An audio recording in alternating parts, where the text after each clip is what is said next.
Hey everyone, well, it's been just over a week, technically a week, and I've finally finished one side of the fence. So it's been quite a lot of work. I just managed to get the gate done with some more blocks, and oh man, I've still got so much more to do. But anyway, I'll take you a walk through what has been done already. I'm working a little bit earlier in the afternoon than I should, hence all the sun protection gear, but yeah, you're still going to get sunburnt out here. Anyway, let's have a look. Alrighty, so this is the corner of the fence. See our anti-cat rollers up there. And yeah, it doesn't really show for much, but yeah, there's blocks under that fence the whole way through. Let's see, we just did the gateway. I'll open up this gate.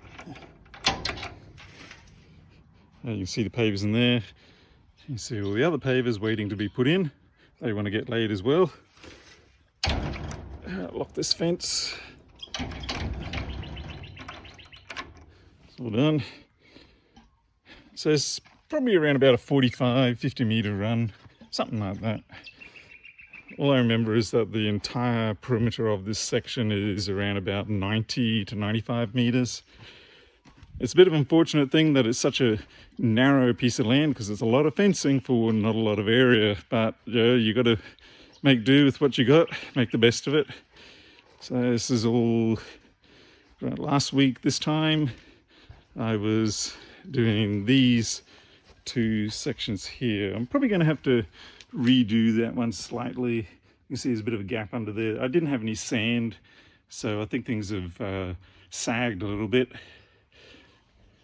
And we're also going to, from that post there across to this post here in this area, we're going to dig it out a bit and stick riverstone or something in here to stop the grass growing and also make it less enticing for the kids to try and jump out, because on the corners they do get a little bit more of a boost when they run up. So really we want to try and dissuade that. All right, so what's left for the next bit? Well, we've got to do this length here, and it's going to be a bit different because the fence is actually sitting elevated relative to the lie of the land slightly. So when I dig it out, I'm going to have a slightly better angle to put it in, but it means that the dirt's going to fall away from the blocks slightly. So I might have to put some GP cement or something into the mix just to throw against there, make it harden up and become a little bit like a makeshift mortar, as it were. So fair bit of weeding as well to get done. Look at this. We chopped this native stump. Well, it was a bit of a tall tree, went up higher than that one. And we had to get it down because the kittens were running up it and getting stuck up the top, so that was a bit terrifying. But now it's retaliating by sending out all of these root saplings. So it's going to be one hell of a fun job ripping those up. Anyway, that's nature doing its best.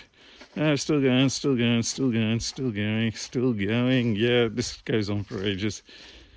And this corner is also going to have special treatment to stop the jump out. It also doesn't help that it's slightly lower than the 1.8, which we requested. Just the way it worked out, I guess.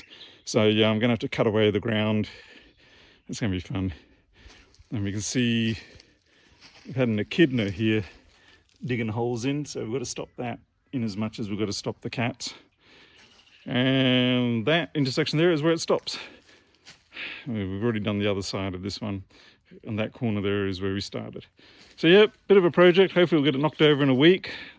Certainly giving me plenty of exercise. Who needs a gym membership when you've got a house? Catch us all later. Thanks for watching.